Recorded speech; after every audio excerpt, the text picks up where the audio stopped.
Good morning, students. In fact, a very pleasant morning. Welcome to the online English classes. So, students, hope you all are doing good and staying healthy at home. So, with the positivity, let's start our today's topic. That is from our book Snapshot, our next chapter, Ranga's Marriage by Masti Venkatesha Iyengar. So, Ranga's Marriage by Masti Venkatesha Iyengar. Let's start. So first of all, we will have a little introduction about the author first. So Masti Venkatesha Iyengar was a well-known writer in Kannada language. He was the fourth among Kannada writers to be honored with Jnanpith Award, the highest literary honor conferred in India. So he is most renowned for his short stories. He wrote under the pen name Srinivasa.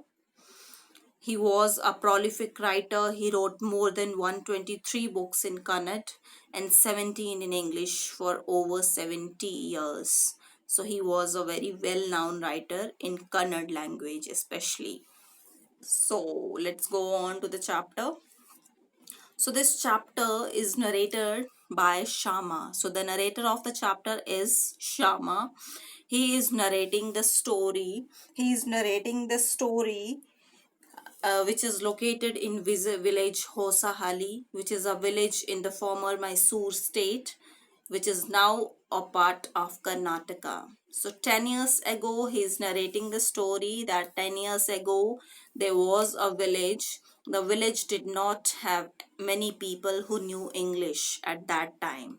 So the village accountant's son, who was named as Ranga, was the first one to be sent to Bangalore for higher studies or to study only. So a decade ago, the use of English language was not widespread in the narrator's village, and now the village accountant's son Ranga was the first one to be sent to Bangalore to study.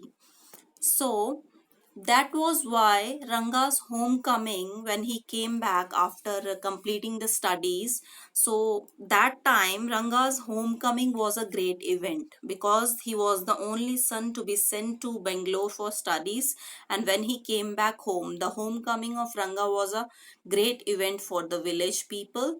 People rushed to his doorstep announcing that Ranga, who had gone to Bangalore for his studies, had come back, and everybody came there to see Ranga. They flocked together to have a look. The narrator Shama too went and stood in the courtyard to see Ranga. After that, seeing so many people there, Ranga came out with a smile on his face. Everybody was surprised to see that Ranga was the same as he had been 6 months ago when he had first left the village. So once they realized that Ranga was unchanged physically, the crowd of people slowly disappeared. Only the narrator Shama continued to stay there. After some time, after everyone had gone, the narrator asked Rangappa or Ranga how he was. Ranga noticed him, came near him, and greeted him very respectfully. And that was a shock to each and everybody that Ranga has not forgot any of his manners. So he greeted the narrator respectfully. Ranga was a worldly wise young man. He knew when it would uh, be to his advantage to talk to somebody. He rightly assessed people's worth. The narrator was resting in the afternoon when Ranga came to his house with a couple of oranges in his hand. The narrator regarded him a generous, considerate fellow. He thought that it would be a fine thing to have him marry, settle down, and be of service to the society. So the narrator just want Ranga to be married and just want to fix the marriage of Ranga by himself only. And he asked Rangappa also when he planned to get married. But Ranga replied that he was not going to marry just then. He needed to find the right girl. He needed to find the mature girl. He needed, she should be mature enough. Secondly, he wanted to marry a girl he admired. He was not in favor of the arranged marriage prevalent in society. If he couldn't get a girl of his choice, he said that he would prefer to remain a bachelor, but he will marry of his own choice. So, after listening to this, the narrator felt very distressed as at Ranga's decision to remain a bachelor. So, Ranga, after chatting for some time, left. The narrator made up his mind that he would get Ranga married. He thought that Ramarao's niece in that village, who was a pretty girl of 11, would be the most suitable bride for him. She was from a big town and knew how to play the veena and the harmonium. She also had a very sweet voice, so the narrator was very determined that he will fix the marriage of Ranga with Ratna. So after this, he made a plan. The next morning, the narrator Shama went to Ramarao's house and told his wife to ask Ratna to fetch some buttermilk from his house. When Ratna came, he requested her to sing a song. On this Friday, she was wearing a grand sari. The narrator had sent Ranga too there. And while she was singing a song, Ranga reached at the door. He was curious to see the singer and peeped inside. The light coming in the room was blocked.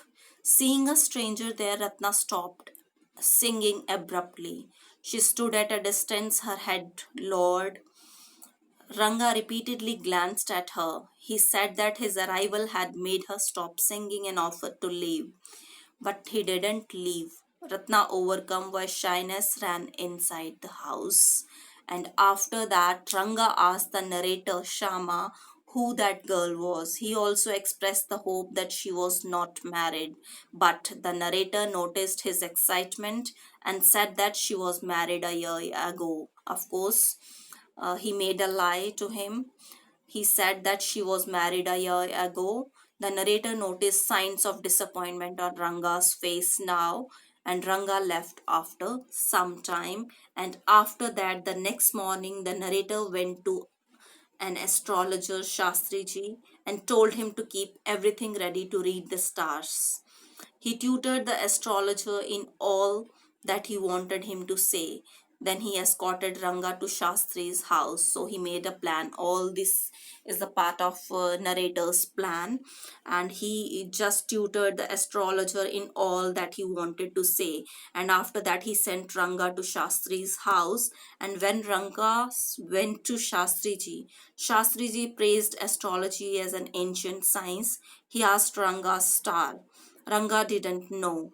After making some calculations, Shastriji said that Ranga was thinking about a girl, and Ranga was very surprised to listen to this, that Shastriji is saying the truth, that Ranga was thinking about a girl. In fact, to the narrator's question as to who that girl was, Shastri said that she had the name of something found in the ocean, maybe Kamla, Pachi, Mosa, Pearl, or Ratna. So, after hearing Ratna, the narrator remembered that the girl of the name of the girl in Ramarao's house was Ratna. He asked if there was any chance of their negotiation bearing fruit. Shastriji gave a positive response on this, and there was a surprise on Ranga's face and some happiness as well. So the narrator observed that the girl was married. He noticed that Ranga's face had fallen. On the way, they passed by Ramarao's house, and Ratna was standing alone at the door. At that time, the narrator went in alone. He came out in a minute and gave the news that the girl was not married. He remarked that whatever Shastriji told them had turned out to be true. He asked Ranga if he had been thinking of her. Ranga admitted her, so Ranga was married to Ratna as per the narrator's plan.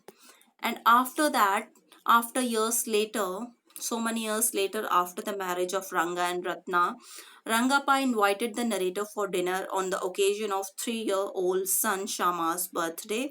He also kept the name of his son by the name Shama. He had named his son after the narrator. Young Shama rushed to the narrator and put his arms around the narrator's legs. The narrator kissed him on his cheek and placed a ring on his tiny little finger. The narrator also revealed that Ranga's wife was 8 months pregnant then. Thus Ranga was leading a happy married life with Ratna, and all the things, the marriage of Ranga was planned by the narrator itself. So this is the story about, students. Please go through the video, and tomorrow we will have a live class and we will have a discussion on this chapter. But please go through the video before to have a clear understanding during the online live classes. And tomorrow I'm going to post the video for the question answers of this chapter, but please feel free to ask for any doubts. Thank you so much, students.